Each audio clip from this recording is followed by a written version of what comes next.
बी cabin या भागामध्ये इथे खूप ट्रॉफिक असते आणि आता इथे बस लावून सुद्धा ट्रॉफिक करण्याचा प्रयत्न केला जात आहे।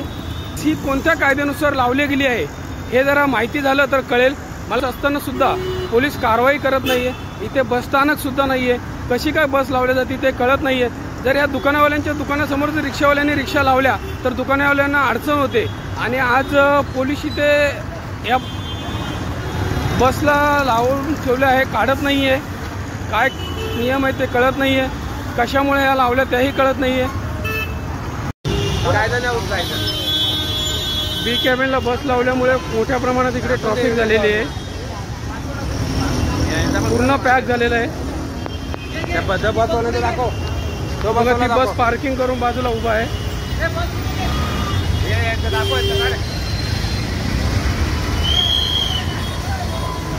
बस स्थानक जिथे असेल तिथे नक्की रिक्षा बस लावा, काय प्रॉब्लेम नाही, परंतु रस्त्याच्या मध्ये बस लावणं खरंच योग्य नाहीये। फाईन मारता येतं आणि ह्याला मारता येत नाही।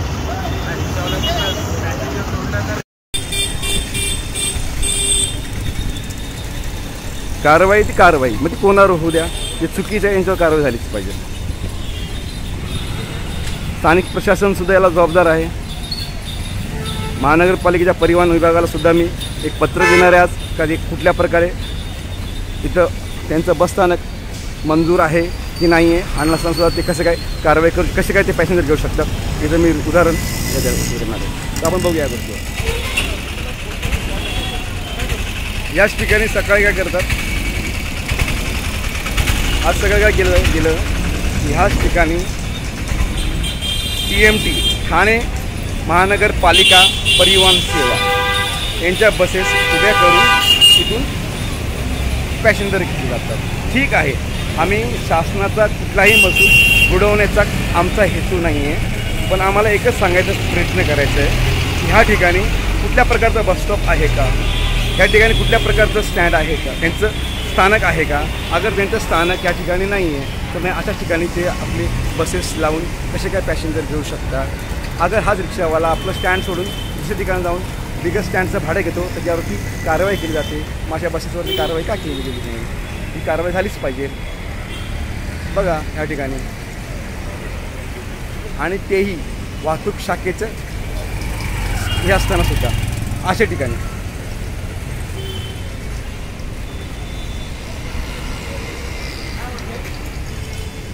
बघा अशावरती कुठचा आळा बसला पाहिजे ना। रिक्षावाला चुक्या करतो मग त्याच्यावरती फाईन दंड, आणि बसेस करता याच्यावरती नाही, तोही चालक आहे त्यांच्यावर कारवाई झाली पाहिजे, त्या बसेसवरती कारवाई झाली पाहिजे, का होत नाही आहे।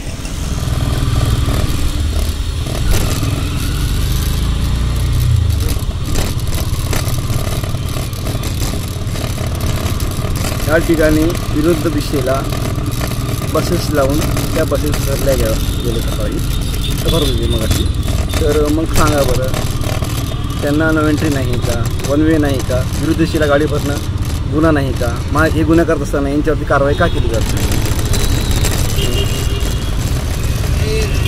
उतरणे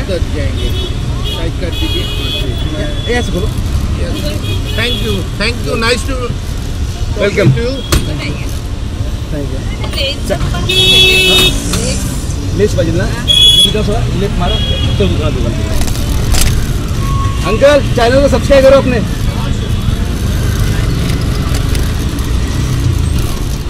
आपण आता आहोत ठाणा स्टेशनला आणि ठाणा स्टेशनला आपण बघत आहोत तर रिक्षांच्या लाईनी लागलेल्या आहेत। याचं कारण एवढं आहे की या स्टेशनमध्ये आल्यानंतर ज्या लाईनी आहे रिक्षांना बाहेर निघण्यासाठी त्यातल्या फक्त आता किती लाईनी चालू आहेत किती लाईनी बंद आहेत ते आपण बघूया। कारण का इथे वाहतूक शाखेचे काय अधिकारी असतात आणि ते काय करतात म्हणजे का टोटल लाईनी बंद करून ठेवतात, फक्त 1 या 2 लाईन ठेवतात आणि त्यामुळे पुढे ट्रॉफिक होते।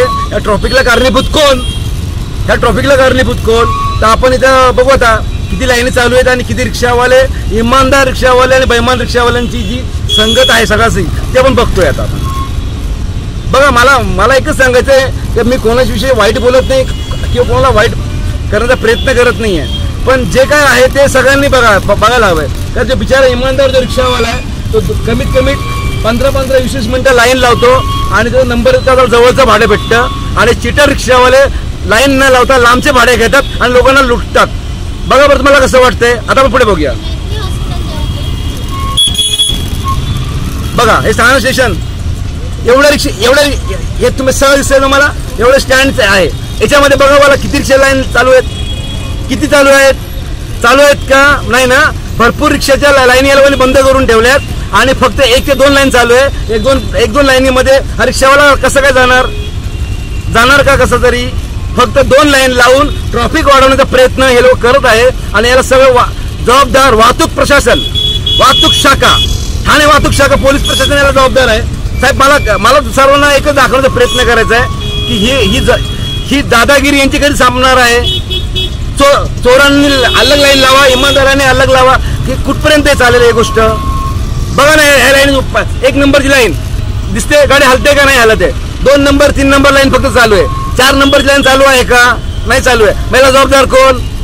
वाहतूक पोलीस उभे असून सुद्धा ह्या सगळ्या लाईन चालू करत नाही. बिचारा रिक्षावाला धक्का मारत येतो आणि जवळ आल्यानंतर त्याला फक्त जवळचं भाडं मिळतं. लांबचं भाडं घेणारे चोर रिक्षावाला आहेत तिथे.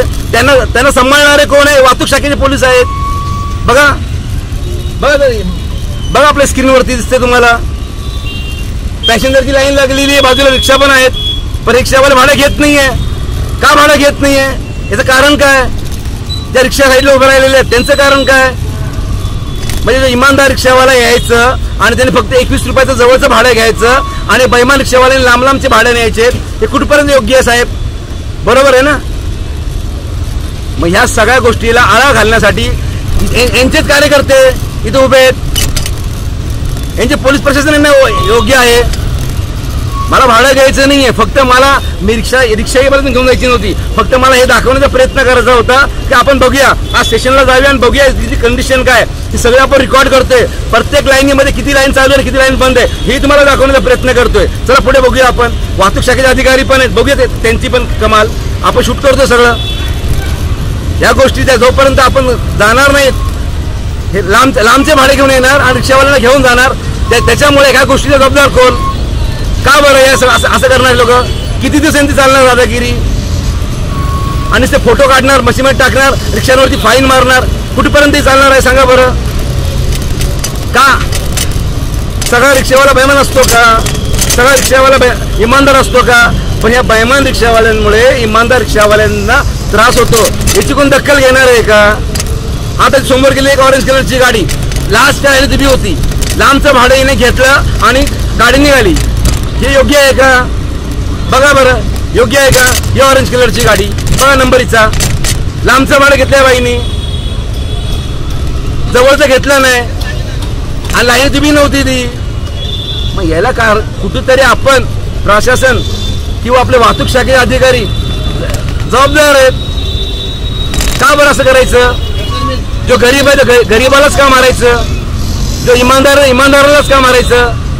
कधी यांची बेईमानी थांबणार आहे. कधी यांची दादागिरी बंद होणार आहे. या दादागिरीला कुठे आळा बसला पाहिजे ना. तर कृपया मला ह्या व्हिडिओमधून सगळ्यांना एकच सांगायचा प्रयत्न करायचा आहे. आपण ठाण्यामध्ये राहतो, आपण रिक्षा चालवतो, ठीक आहे, प्रत्येकाला अडचण असते. पण ह्या सगळ्या गोष्टीला कारणीभूत प्रशासन आहे, वाहतूक शाखा आहे, वाहतूक शाखेचे अधिकारी आहेत. ते रिक्षावाल्यांना ह्या गोष्टी करण्यासाठी मजबूर करतात. यांना या अडचण आणण्यासाठी मजबूर करतात आणि आपण येऊन उठसूट रिक्षावाल्यांच्या मागे लागतो. अरे सगळे रिक्षावाले बेईमान नाही आहे. सगळे रिक्षावाले वाईट नाही आहे. काही चांगले रिक्षावाले सुद्धा आहेत. पण ह्या रिक्षावाल्यांमुळे चांगल्या रिक्षावाल्यांना त्रास होतो. याचं काय.